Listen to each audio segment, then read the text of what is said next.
மனோஜுங்கிறது இங்கே யாருங்க அப்படின்னு சொல்லிட்டு வேகமாக வந்துட்டு ஒருத்தவங்க கேட்குறாங்க. இதை பார்த்தோன்னே என் பையன் தாங்க, எதுக்குங்க சார் வந்திருக்கீங்க அப்படின்னு சொல்லிட்டு உடனே விஜய் கேட்குறாங்க. பார்த்தா யூனிஃபார்ம் பார்த்தா தெரியலையா, ஸ்டேஷன்லேருந்து வந்திருக்கோம், அவரை கொஞ்சம் விசாரிக்கணும், எங்கே அவர் அப்படின்னு சொல்லி கேட்குறாங்க. இருங்க சார் கூப்பிட்ற அப்படின்னு சொல்லி கூப்பிட்றப்ப மேலேருந்து யார்ட்டும் ஃபோன் பேசிகிட்டே அதுக்கப்புறம் தான் கீழே வராரு. என்ன எத்தனை பேர் கிளம்பியிருக்கீங்க இது மாதிரி? ஒரு பொண்ணை கல்யாணம் பண்ணி இன்னும் டைவர்ஸ் கேஸ் இருந்தால் முடியவே இல்லை, அதுக்குள்ளே வந்து இன்னொரு பொண்ணை வேறு கல்யாணம் பண்ணிக்கிறீங்க, என்னதெல்லாம் அப்படின்னு சொல்லி கேட்குறாங்க. சார் அப்படியெல்லாம் என் பையன் மேலே யாரோ தப்பாக கேஸ் கொடுத்துருக்காங்க சார் அப்படின்னு சொல்லிட்டு உடனே விஜய் வந்து பேசுகிறாங்க. தப்பாக கேஸ் கொடுத்துருக்காங்களா? ஒழுங்காக உங்கள் பையனை விட்டிங்கன்னா நாங்கள் ஸ்டேஷனில் கூட்டிகிட்டு போய் மரியாதையாக வந்துட்டு விசாரிச்சுட்டு அமுச்சு விட்ருவோம். அப்படி இல்லை நீங்கள் ஏதாவது அனுப்பிடாமல் வந்து ஏதாவது பிரச்சனை பண்ணிங்கன்னா அதுக்கப்புறம் உங்கள் பையனை எப்படி இழுத்துட்டு போவோம் நீங்களே பார்த்தீங்கன்னா அதுக்கப்புறம் தாங்க மாட்டீங்க அப்படின்னு சொல்லிட்டு ரொம்ப கோவமாக பேசுகிறாங்க. யாருங்க சார் இப்படிலாம் கேஸ் கொடுத்தாங்க அப்படின்னு சொல்லிட்டு உடனே அண்ணாமலை வந்து கேட்குறாங்க. கேட்குறப்ப யார் என்ன ஏது எல்லாமே வந்து நீ ஸ்டேஷனுக்கு வந்து நீங்கள் எல்லாத்தையும் தெரிஞ்சுக்கலாம், தயவுசெய்து உங்கள் பையனை விடுறீங்களா அப்படின்னு சொல்லி சொல்கிறாங்க. அப்போ உடனே வந்துட்டு அங்கே முத்து வந்துட்டு எனக்கு தெரியும் ஆரம்பத்துலேருந்தே ஏதோ பிரச்சனை பண்ணிகிட்டு இருக்கான், ஏதோ இல்லைன்னா இப்படி வந்துட்டு 5 லட்ச ரூபாய் யார் கொடுப்பாங்க அப்படின்னு சொல்லி கேட்குறாங்க. எந்த 5 லட்ச ரூபா? 5 லட்ச ரூபா கிடையாது, அந்த பொண்ணு கழுத்தில் தாலி கட்டினா 10 லட்ச ரூபா கொடுக்குறேன்னு சொல்லி பேசியிருக்காங்க. அதே போல் அந்த பொண்ணு வீட்டில் 10 லட்ச ரூபா கொடுத்துருக்காங்க, பணத்தை வாங்கிட்டு அவர் கல்யாணம் பண்ணிக்கிறாரு அப்படின்னு சொல்கிறாங்க. ஐயோ அப்படிலாம் கிடையாது, நான் கல்யாணம் பண்ணதுக்கப்புறம் தான் இங்கே பணம் கொடுத்தாங்க அப்படின்னு சொல்லிட்டு டக்குன்னு வளரிடுறாரு. இதை பார்த்தோன்னா விஜய் என்னடா சொல்கிற நீ அப்படின்னு சொல்லிட்டு சட்டை இழுத்து பிடிச்சி கேட்குறாங்க. இப்போ வந்து கேளுங்கம்மா, நான் தான் ஆரம்பத்துலேருந்து சொன்னேன்ல ஏதாவது திருட்டுத்தனம் பண்ணுறான், பால் நம்ம வயிற்றில் வளருது, இவனுடைய குழந்தை தான் சொன்னால் நம்புங்கன்னு அவனோட வந்து இவன் எவ்வளோ தூரம் சுற்றிக்கிட்டு இருந்தான் அவங்களோட அப்படின்னு சொல்லிட்டு நானும் ரவியும் சொன்னேன், எங்கள் பேச்சில் நீங்கள் கேட்டிங்களாமா அப்படின்னு சொல்கிறாங்க. டேய் கொஞ்சம் அமைதியாக இருடா அப்படின்னு சொல்லிட்டு அண்ணாமலை சொல்கிறாங்க. டேய் என்னடா வேலை பண்ணி வச்சிருக்கிற, என்னடா அதெல்லாம் யாரா கல்யாணம் பண்ணி தொலைஞ்ச நீ, என்ன பிரச்சனையை கொண்டு வந்து போட்டிருக்க, ஏற்கனவே இந்த வீடு நம்ம கைவிட்டு போச்சு, டே தயவுசெய்து இனிமேல் வந்துட்டு இந்த நீ மட்டும் உண்மையானுமே கல்யாணம் பண்ணதெல்லாம் உண்மையாக இருந்திருந்ததுன்னா இனிமேல் இந்த வீட்டு பக்கமே நீ வரக்கூடாது அப்படின்னு சொல்கிறாங்க. எங்க நம்ம பையங்க அப்படின்னு சொல்லிட்டு உடனே விஜய் வந்து பேசுகிறாங்க.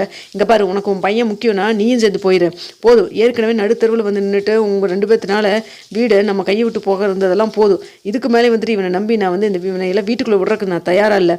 ஃபஸ்ட்டு பணத்தை தூக்கிட்டு ஒன்றா, அதுக்கப்புறம் வீட்டை கொண்டுட்டு போய் அடமானத்தில் வச்சான், அதுக்கப்புறம் இப்போ அடுத்த வந்துட்டு யார் என்னன்னே தெரியாமல் கல்யாணம் வந்து நம்மக்கிட்ட கூட சொல்லாமல் கல்யாணத்தை பண்ணிட்டு வச்சுருக்கான். அது 2வது கல்யாணம் பிரச்சனை இருக்கிறப்போ ரோகிணின்னா நம்மளுக்கு டைவர்ஸும் கொடுக்கல, ஒன்றும் கொடுக்கல, அந்த பொண்ணு வயிற்றில் குழந்தை வளருது, எத்தனை தப்பு மேலே தப்பு பண்ணிகிட்டு இருக்கான், இதெல்லாம் உனக்கே நியாயம்னு படுதா விஜயா, அவனுக்கு போய் சப்போர்ட் பண்ணுறே, நீ எல்லாம் மனுஷியா இருக்குமா நீ அப்படின்னு சொல்லிட்டு திட்டுறாங்க.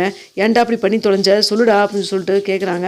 இல்லைம்மா அது வந்து ஏதோ எனக்கு பணம் தேவைப்படுது இல்லைம்மா, அதனால தான் அப்படி பண்ணி தொலைஞ்சிட்டம்மா அப்படின்னு சொல்லிட்டு சொல்கிறாங்க. இதெல்லாம் பார்த்துட்டு டேய் இதெல்லாம் ஒரு காரணமாடா, பணம் வேணும் அப்படிங்கிறக்காக நீ என்ன வேணால் பண்ணிடுவியா நீ அப்படின்னு சொல்லிட்டு ரொம்ப கோபமாக வந்து கேட்குறாங்க. அப்போ வந்துட்டு உடனே இங்கே பாருங்கள், உங்கள் வீட்டு பிரச்சனை உங்கள் பஞ்சாயத்தெல்லாம் நீங்கள் அப்புறம் வச்சுக்கோங்க, கேஸ் கொடுத்துருக்காங்க, இவங்களை ப்ராப்பராக கூட்டிகிட்டு போய் ஸ்டேஷனில் வச்சு நாங்கள் விசாரிக்கணும், விட்றீங்களா இப்போ என்ன அப்படின்னு சொல்லிட்டு கேட்குறாங்க. எதுவும் பண்ணாமல் அண்ணாமலை வந்துட்டு கூட்டிகிட்டு போங்க சார், நான் கூட இவன் மேலே யாரோ தப்பாக கேஸ் கொடுத்துட்டாங்களோன்னு நினச்சேன், இவன் பண்ணதுக்கு மேலே இங்கே இருக்க வேண்டிய ஆளே கிடையாது, ஸ்டேஷனில் இருக்க வேண்டிய ஆள் தான், கூட்டிகிட்டு போங்க சார் அப்படின்னு சொல்லிட்டு ரொம்ப கோபமாக வந்து சொல்கிறாரு நம்மளை. அப்போ இப்படி சொல்லாதீங்கப்பா இப்படி சொல்லாதீங்கப்பான்னு கத்துறாங்க.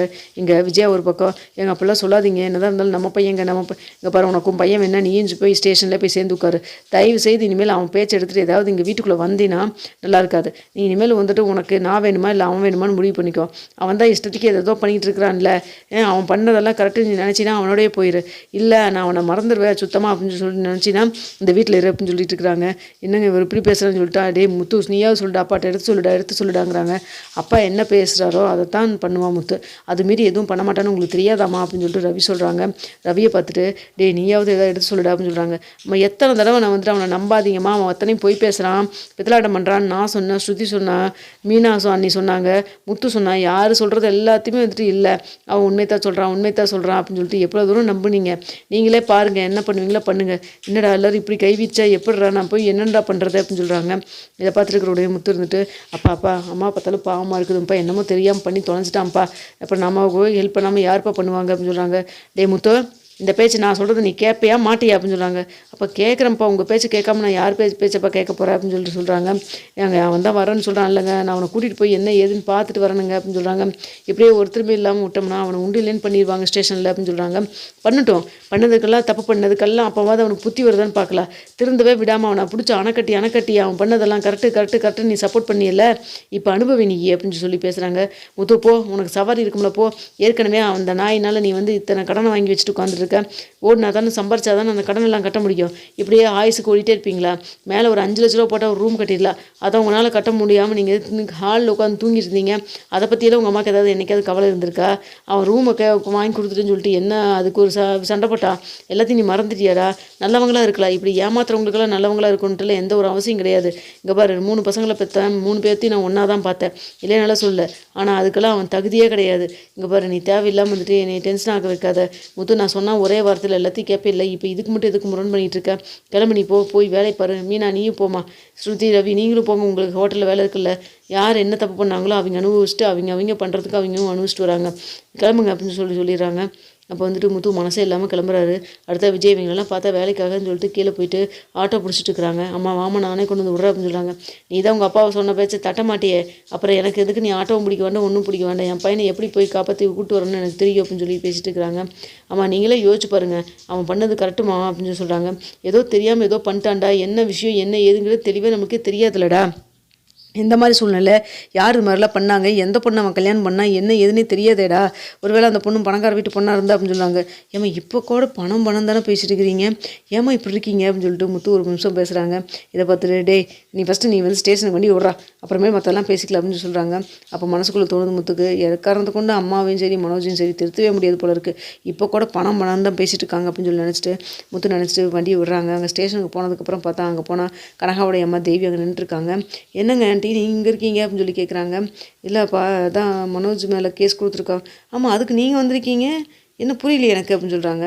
அப்போ உடனே அங்கே இருந்துட்டு ரோஹிணி சொல்கிறாங்க, அவங்க தான் அந்த பொண்ணோடைய அம்மா, நம்ம எல்லோரும் அந்த கல்யாணத்தில் அன்றைக்கி அங்கே தான் இருந்திருக்கோம். எல்லாத்தையும் ஏமாற்றிட்டு கண்ணில் மண்ணை தூவிட்டு இவர் கல்யாணம் பண்ணியிருந்துக்கிறாரு. இந்த விஷயம் யாருக்குமே தெரியாது. கண்டிப்பாக ஆண்டி உங்களுக்கு தெரியாமல் இருந்திருக்காது, நீங்களும் சேர்ந்து தானே இதெல்லாம் பண்ணியிருப்பீங்க. உங்கள் பேர்லேயும் நான் கேஸ் கொடுத்துருந்துருப்பேன், இருந்தாலும் வந்துட்டு கொடுக்கல நான், சரிங்களா அப்படின்னு சொல்லி பேசுகிறாங்க. ஏண்டி என் பையன் என்ன தப்பு பண்ணா, எதுக்கு நீ இப்படி பண்ண அப்படின்னு சொல்லிட்டு கோவமாக கேட்குறாங்க. என்னமோ அன்றைக்கி சொல்லிட்டு இருந்தேன், உங்கள் பையனை நான் காப்பாற்றினேன், 5 லட்ச ரூபா செலவு பண்ணி நான் அவரை வெளில எடுத்தேனே, இப்போ மறுபடியும் அவன் மேலே கேஸை கொடுத்து உள்ள தள்ளி வச்சிருக்கிறேன், இதுதான் நீ அவன் மேலே காமிக்கிற லட்சணமா, அக்கறையா அப்படின்னு சொல்லி கேட்குறாங்க. அதுக்காக ஆண்டி என் வாழ்க்கையே போனாலும் பரவாயில்லன்னு சொல்லிட்டு அவரை என்ன பண்ணாலும் பரவாயில்லன்னு சொல்லிட்டு இருக்க சொல்கிறீங்களா? அப்படிலாம் இருக்க முடியாது. நான் பணம் கொடுத்தா சைன் பண்ணி தரேன்னு சொன்னது உண்மைதான். ஆனால் அதெல்லாம் முன்னாடி, இப்போ தான் நான் மாசமாக இருக்கிறேனே, அவருடைய குழந்தை வயிற்று சுமந்துட்டு இருக்கிறப்ப நான் எதுக்கு வந்துட்டு டைவர்ஸ் கொடுத்துட்டு நான் கடைசியில் நடுத்தருவில் நான் நிற்கணுமா? அதெல்லாம் என்னால் எல்லாம் பண்ணிகிட்டு இருக்க முடியாது. அவர் பண்ணதுக்கு அவரே பதில் சொல்லட்டும். இப்படியே நான் விட்டுட்டுனா கடைசியில் அவருக்கு 2 குடும்பம் ஆயிரும். அவர் என்னை பார்ப்பாரா இல்லை அங்கே பார்ப்பாரா? அப்படியெல்லாம் என் வாழ்க்கையில் நான் யாருக்கிட்டையும் நான் பகிர்ந்துக்க முடியாது அப்படின்னு சொல்லிலாம் பேசுகிறாங்க. இதை பார்த்துட்டு இருக்கிற அங்கே கனகாவுடைய அம்மா தேவி சொல்கிறாங்க, என்னப்பா இப்படி பேசுகிற நீ அப்படின்னு சொல்கிறாங்க. இங்கே பாருங்கள், நீங்கள் உங்களுக்கே எல்லாம் தெரியும், சட்டத்திட்டமில்ல ரூல்ஸ் படி நீங்கள் பண்ணது தப்பு. இந்த கல்யாணமே ஆக்சுவலாக செல்லாது, போலி தான். அது மட்டும் இல்லாமல் அவர் தாலி மட்டும் தான் கட்டிக்கிறாரு. அதுக்காக நீங்கள் உரிமை கொண்டாடிட்டு வராதிங்க. உங்களுக்கு என்ன 10 லட்ச ரூபா நீங்கள் கொடுத்த பணத்தை நாங்கள் திரும்ப கொடுத்துட்றோம். அதை விட்டுட்டு நீங்கள் வந்துட்டு இதிலேருந்து விலகிடுங்க, மனோஜை விட்டு தயவுசெய்து விலகிடுங்க அப்படின்னு சொல்லிட்டு பேசிட்டு இருக்கிறாங்க. இது என்ன ஸ்டேஷனா இல்லை மளிகை கடைன்னு நினச்சிட்டிங்களா? இல்லை கலகலான்னு பேசிட்டு இருக்கிறீங்க. அப்புறம் இன்ஸ்பெக்டர் நான் எதுக்கு இங்கே உட்காந்துருக்கிறேன், வேலை இல்லாமல் உட்காந்துருக்கிறேன்னு சொல்லிட்டு இன்ஸ்பெக்டர் ஒரு பக்கம் திட்டாரு. இல்லை சார், அது வந்து அப்படின்னு சொல்லிட்டு விஜயா பேசுகிறாங்க. உங்கள் பையன் பண்ணுதாங்க தப்பு. சொல்லப்போனால் கேஸ் கோர்ட்டுக்கு போச்சுன்னா உங்கள் பையன் ஆயுசுக்கு வெளியிலே வர முடியாது, பார்த்துக்குங்க அப்படின்னு சொல்கிறாங்க. கேஸை வாபஸ் வாங்க சொல்லுங்கள், இல்லையுமே சுமூகமாக பேசி முடிங்க அப்படின்னு சொல்லி சொல்கிறாரு.